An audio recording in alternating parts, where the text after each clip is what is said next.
Bonjour, aujourd'hui une réflexion sur la fête de Rosh Hashanah. Je voudrais vous faire partager d'une très belle réflexion du Rav Eliyahu Lopian qui pose la question suivante. Rosh Hashanah, on sait par ailleurs que c'est le premier jour de l'année, le monde ayant été créé le 25 Elul, le sixième jour de la création, c'est la création de l'homme. Le Talmud, on l'avait déjà rappelé dans Sanhedrin à la page 38, évoque les 12 journées lors de cette création de l'homme, de Adam, et ensuite de Ève, et la faute d'Adam, et ensuite le fait qu'il était expulsé du jardin d'Éden.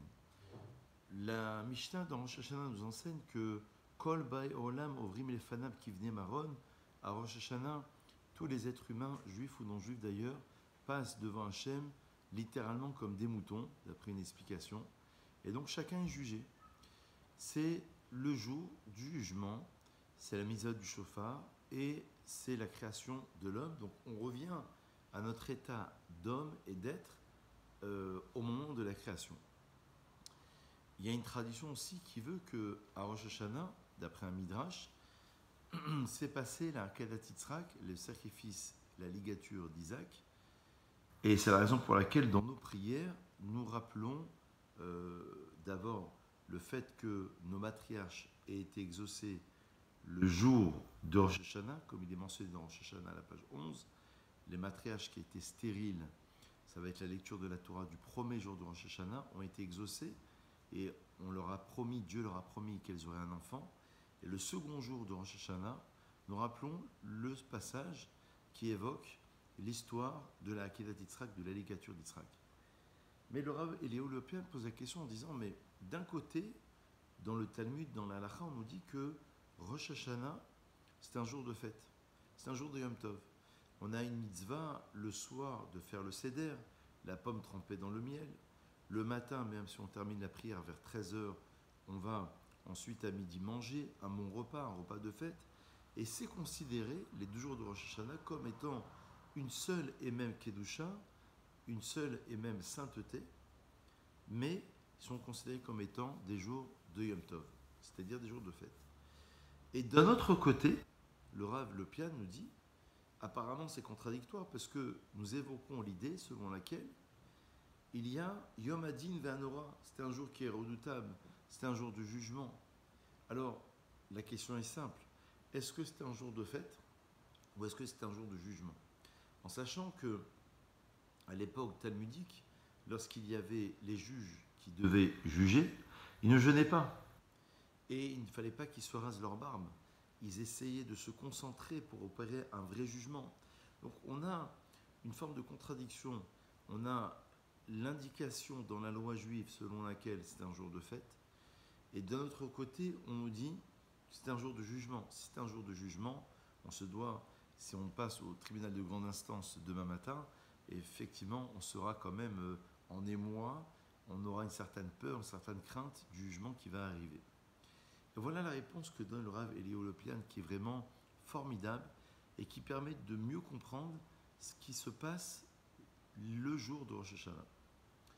Avant de voir sa réponse, il faut comprendre que le Rav Eliyahu Dessler évoque un passage du Zohar en disant qu'il y a 2 jours de Rosh Hashanah, alors que dans la Torah, il n'y en a qu'un. Parce que selon le Zohar, le premier jour c'est Dina Kashia, le second jour c'est Dina Rafia. Le premier jour c'est un jour plus dur dans le jugement, et le second jour c'est un jour qui est plus tendre littéralement. Et le Rav Eliyahu Lopian nous dit qu'il y a 2 formes de jugement. Il y a le din klali et le din prati. Je m'explique. Le din klali c'est un jugement global, collectif, qui concerne le peuple, la nation. Sur ce plan-là, dit le Rav Eliyahu Lopian, on n'a aucune crainte. On n'a aucune crainte parce que nous sommes les enfants d'Abraham, Isaac et Jacob. Nous rappelons, comme on l'a dit en introduction, la Akedat Yitzhak, le deuxième jour de Rosh Hashanah, qui selon la tradition, on l'a rappelé tout à l'heure, ça s'est passé le jour de Rosh Hashanah. Et donc, étant donné qu'il y a un brit, une alliance qui a été contractée entre Dieu et les enfants d'Israël, Israël, dans sa nation, en termes de peuple, n'a aucune crainte à avoir vis-à-vis de ce jugement possible au niveau collectif. Par contre, dit le Rav Lopian, au niveau individuel, là, il y a une crainte. Et là, ça répond bien à notre question. Individuellement parlant, au niveau du din prati, il y a effectivement un jugement, et en ce sens, c'est Yom Hadin. Donc, on a, si vous voulez, deux dimensions le jour de Rosh Hashanah. La dimension collective et la dimension individuelle. La dimension collective, sur ce plan-là, c'est un jour de fête. C'est un jour où on festoie, on fait un repas, on fait le seder, parce qu'on est rassuré au niveau collectif, rien ne peut nous arriver. Dieu nous a fait la promesse que le peuple ne serait jamais anéanti. Donc on a cette promesse. Nous sommes les enfants de grands tzadikim, de grands justes, de grands chassidim, de grands pieux. Et nous sommes d'abord les enfants d'Abraham, Isaac et Jacob. Et donc, sur ce plan-là, c'est un jour de fête. Par contre, au niveau individuel, il y a comme un scanner, Ovrim Lefanav qui venait Maron, dit la Mishnah, qui se produit les jours de Rosh Hashanah.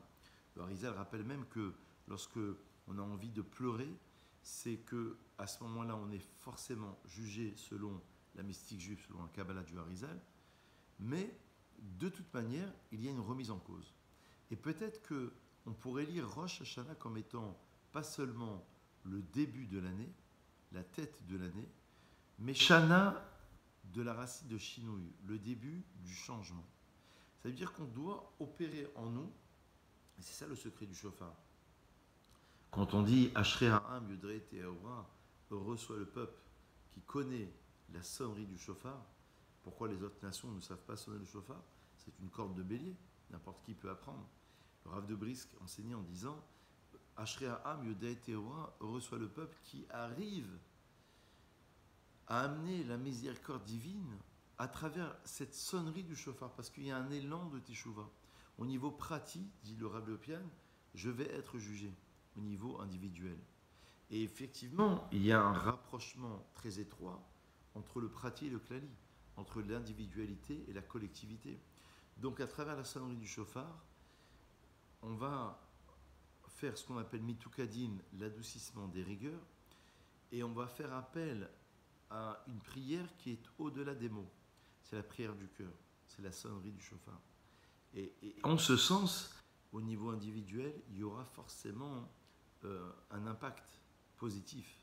Parce que l'individu, soit il va passer à l'action en disant Rosh Hashanah, Rosh Shinouï, c'est le début du changement, soit il va avoir au moins cette volonté de vouloir s'améliorer, de vouloir rédimer ses actions. Et c'est dans ce sens que le jour de Rosh Hashanah prend une dimension tout à fait particulière. Et pour conclure, cette période de Rosh Hashanah va de toute manière nous amener jusqu'à Kippour. Pendant les 10 jours de pénitence, il y aura plusieurs actions, plusieurs conséquences. Le Gaon de Vilna, pour conclure vraiment, enseignait que la manière selon laquelle on se comporte pendant les 10 jours de pénitence entre Rosh Hashanah et Kippour, ça va influencer toute l'année. Donc c'est ça ce qui se passe précisément le jour de Rosh Hashanah. On vous souhaite évidemment Shana Tova Metuka, une année de bonheur, une année de santé, une année de prospérité, une année de sérénité, une année de guérison et évidemment la paix en Israël. Shana Tova Metuka.